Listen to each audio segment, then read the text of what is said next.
Ito ang exotic na halaman, Xiampo ginger. Ang kanyang dahon ay parang luya talaga. Mabango-bango din ang kaunti. At ang kanyang pinakabulaklak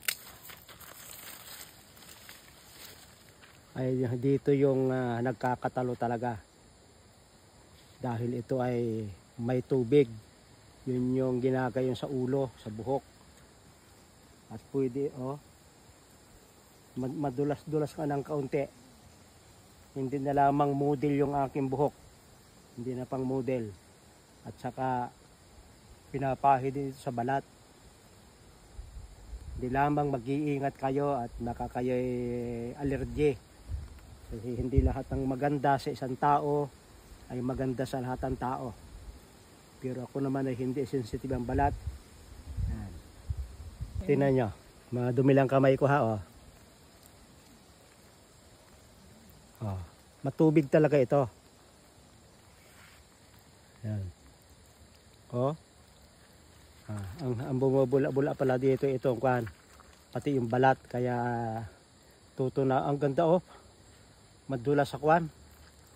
Hindi ko lang maikuat, madumi yung kamay ko galing sa paggagamas